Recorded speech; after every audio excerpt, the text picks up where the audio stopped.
Hello there, I'm Aiden and welcome to A Pastor's Life for Me.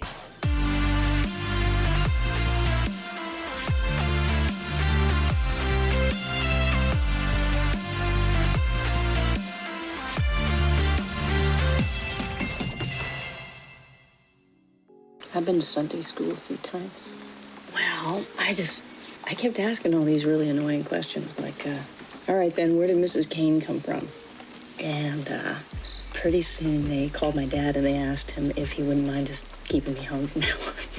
A common argument that's often made against the validity of the Bible is simply posing the question, who did Cain marry? In Genesis 4:17 it says, Cain had relations with his wife and she conceived. The question then follows, where did Cain get his wife? Because of this question, some will argue that the Bible cannot be true, and that it's just a book of fantasies and contradictions. That beginning quote is from the movie Contact, which is based off of the book by Carl Sagan. The same question is posed at the Scopes trial in 1925. Both of these examples give us a sense that there is no answer because the Bible doesn't tell us. Therefore, it must be a false book. Now, to put it quite simply, it's a stupid argument. And the question is quite simple to answer. But before we do, let's try and understand the criticism made. At this time, the Bible only describes 4 people: Adam, Eve, Cain, and Abel. Abel at this point has already been murdered, so really there's only 3. But then,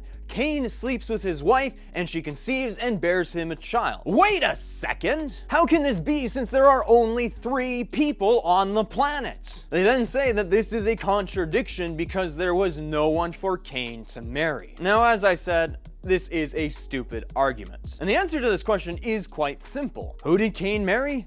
Likely his sister. Now, when we hear this, we often think, gross! That wouldn't happen. While that may be a perfectly fine reaction today, it was not the case back then. Firstly, they were the only ones alive, so it wouldn't have been abnormal. Secondly, we think that this is wrong for several reasons. The biggest being incest and the complications that come from it. However, that too is not the case in Cain's day. We have problems from incest because our DNA is breaking down and full of diseased genetics. This just compounds as time goes on. But back in Cain's day, his DNA and bloodline would have been relatively pure. I mean, this was the 2nd generation. So these complications wouldn't have happened. Even close to 2,000 years later, Abraham marries his half-sister. In those days, this was not uncommon, nor was it uncommon for people to marry their cousin. Both of these things we perceive as problematic today, when it wouldn't have been for them. Another reason we think it's wrong is because the Torah forbids it. But the Torah came roughly 2,600 years after Cain. Thirdly, maybe it's because we picture them growing up together. However, this doesn't even have to be the case. The Bible doesn't tell us how old Cain was when he got married. We only know that he would have to have been under 120, and probably even several years or decades below that. That means Cain could have been several decades older than his wife, and would not have grown up with her. And even if he did, that may be wrong in our context, but they wouldn't have had the same picture. At the same time, they could have arguably gotten married at a much younger age than we commonly do today. The point is,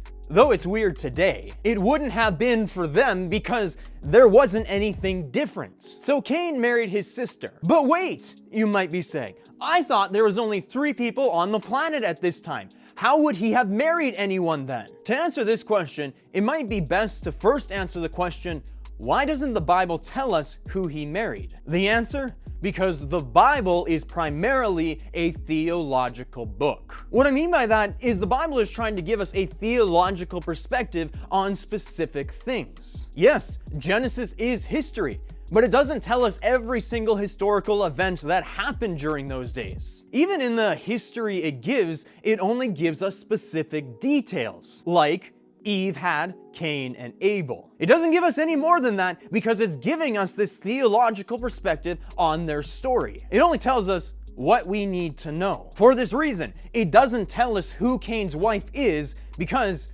that's not theologically important. All that's important is that he had a wife who bore him a son. Any other details, the Bible isn't concerned with. I'll give you an example.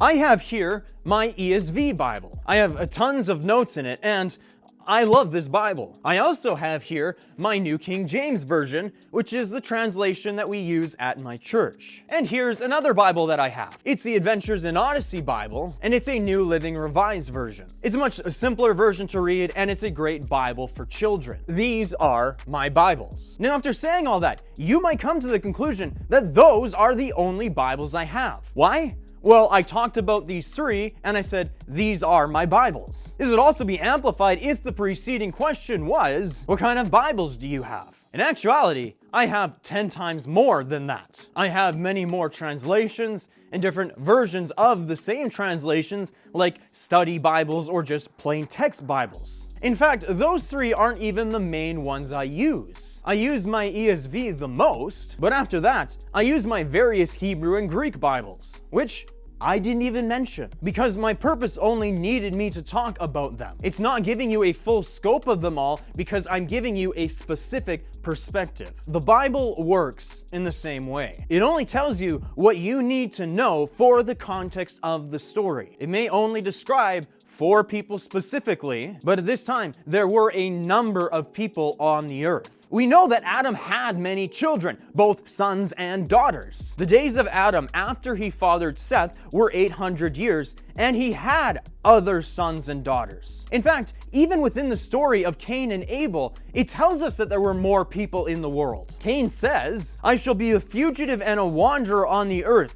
and whoever finds me will kill me." Who is Cain talking about if at this point the only other people that exist are his parents, Adam and Eve? He's talking about his many brothers and sisters who would have been born by this time, and even quite possibly their families. The Bible doesn't care to tell us who they were, because its only concern is the theology behind the story. So though some might say there were only 3 people around, there were actually many more. So this is not a contradiction, it just only names 3 at this point. We also looked at why it isn't a problem for Cain to marry his sister. Finally, we discussed why the Bible doesn't tell us, because it doesn't want to, and or it doesn't need to. In fact, I would argue that the Bible just assumes that we know who he would marry. Logically, he would have to marry a relative. Most likely it is his sister. However, it could be a niece or a great niece or a distant relative. I mean, if we're talking that Cain is 70, 80, even 100 years, there are a lot of people that could come about